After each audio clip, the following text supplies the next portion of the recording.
जब प्रशासन की टीम, पुलिस की टीम उसी अवैध अतिक्रमण को हटाने के लिए गई थी,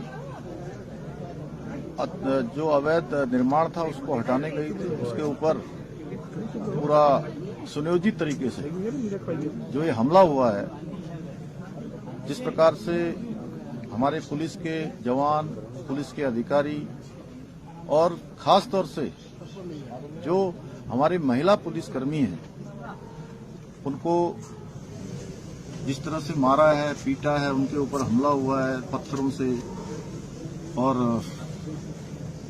बंदूकों से, ये बहुत ही जितना इसके बारे में खराब कहा जाए वो कम है। हमारी देवभूमि है, उत्तराखंड देवभूमि है, यहाँ पर ऐसे हालात कभी नहीं हुए।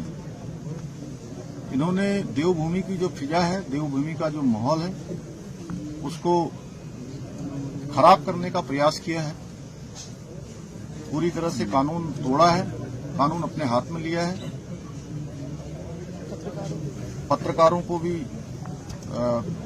पूरी तरह से उनके कैमरे तोड़े हैं, उनके साथ मारपीट की है। और मैंने आज सवेरे कुछ पत्रकार साथियों से बात करी फोन पर, तो उन्होंने बताया कि उनको जिंदा आग में झोंकने का भी प्रयास किया गया पकड़ के।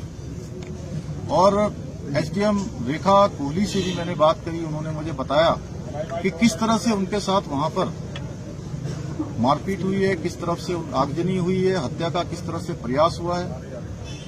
कानून अपना काम करेगा। इसमें जिन लोगों ने भी सरकारी संपत्ति जलाई है या लोगों की संपत्तियां जलाई हैं, वाहन जलाए हैं, उसके सारे वीडियो फुटेज, फुटप्रिंट सभी उपलब्ध हैं। उसको चेक किया जाएगा, जांचा जाएगा और उस पर जो भी कार्रवाई है, विधि सम्मत जो कार्रवाई है, वो कार्रवाई यहाँ पर की जाएगी। प्रशासन का फेलियर नहीं है सर, क्योंकि इंटेलिजेंस नहीं थे और एलआई की रिपोर्ट नहीं थी यहाँ पर। इसके साथ साथ यह भी है कि इतना सारा जो हथियार यहाँ पर था, किस प्रकार से वहाँ पर मारपीट के सामान इकट्ठे किए गए थे, वो सब जांच के विषय हैं। इन सब की जांच होगी और जो कार्रवाई है वो कार्रवाई होगी। कानून अपना काम करेगा। सर, जिस तरह उससे लग रहा था कि वो ट्रेंड लोग हैं। जो भी लोग जिसमें हमारे पुलिस के, सामान्य जनता के, आम जनता के लोग घायल हुए हैं, चोट लगी है, उनका हम पूरा ख्याल रख रहे हैं। पत्रकार साथियों का भी पूरा ख्याल रख रहे हैं और मैंने कहा कि कानून अब अपना काम करेगा। हल्द्वानी में हालात बिल्कुल सामान्य है। केवल जो बनफूलपुर, यहाँ पे कर्फ्यू भी हटा दिया गया है हल्द्वानी क्षेत्र आउटर एरिया में। केवल बनफूलपुरा का जो एरिया है उसमें हमने अभी कर्फ्यू जारी रखा है। कितने मुकदमे दर्ज किए गए हैं और कौन कौन है? पूरे प्रकरण में 3 एफआईआर दर्ज की गई हैं, जिसमें 16 व्यक्तियों के खिलाफ उसको नामजद किया गया है। बाकी अज्ञात में काफी लोग हैं। तो इसमें हमने 5 लोगों को राउंड अप कर लिया, अरेस्ट कर लिया है और बाकी के खिलाफ जो है पुलिस टीम लगातार दबिश दे रही है। शीघ्र ही उन लोगों को भी अरेस्ट कर लेंगे। कुछ लोग संदिग्ध हैं, कुछ लोगों के नाम उभर कर आ रहे हैं कि इस घटना को अंजाम देने में उन लोगों की। इस संबंध में जितनी भी सीसीटीवी फुटेज है उनके चेक किए जा रहे हैं और उनकी सत्यापन की कार्रवाई की जा रही है। उनको शीघ्र ही उनके नाम पता तस्दीक करके उनको आइडेंटिफाई करके उनके खिलाफ कार्रवाई की जाएगी। सर, मृतक की संख्या या इंजर्ड की संख्या कुछ बड़ी है या फिर अभी तक लास्ट 24 आवर्स में कुछ हुआ हो ऐसा? मृतक इस पूरे प्रकरण में अभी तक 5 रिपोर्टेड हैं।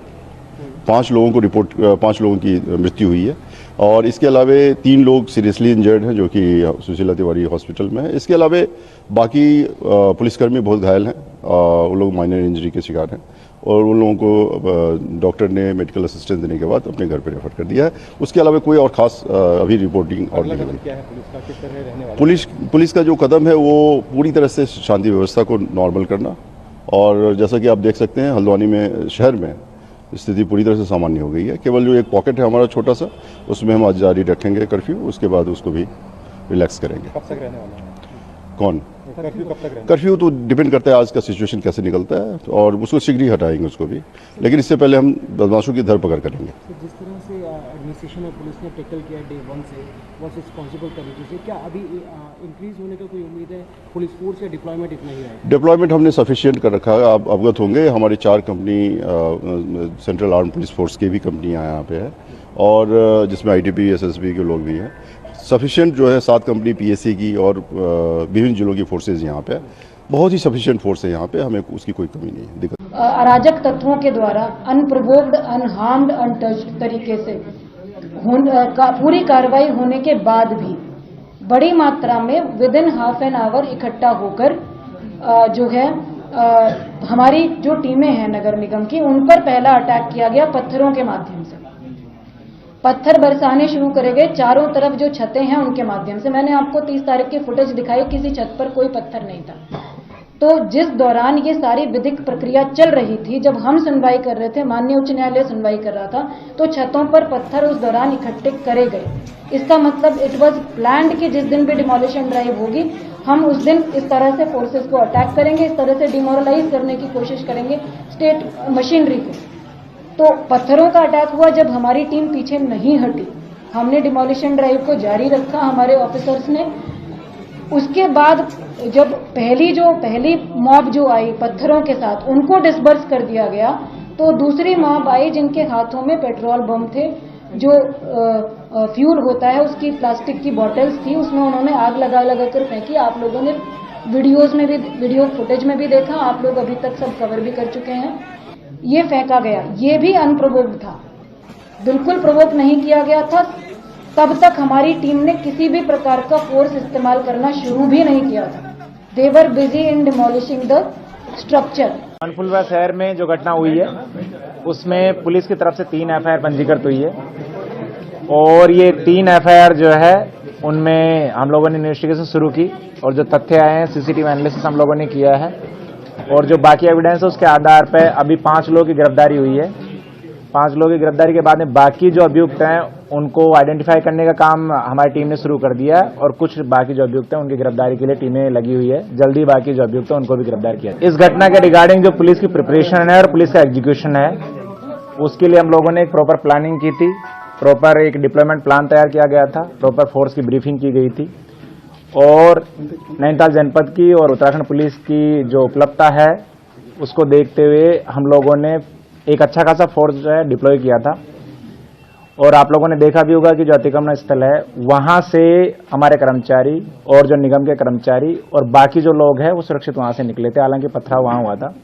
लेकिन ये जो सेकंड घटनाक्रम हुआ है थाने का घेराव और वहां पर जो हुआ है और जो आगजनी हुई है, इसके लिए जो उपद्रवी तत्व हैं उन्होंने एक षड्यंत्र के तहत, और चूंकि भारी संख्या में उपद्रवी थे, तो पुलिस का काफी हमारा जो फोर्स है और जो मैन पावर है वो अतिक्रमण स्थल पर जो पथराव हो रहा था उसको न्यूट्रलाइज करने में लगा रहा।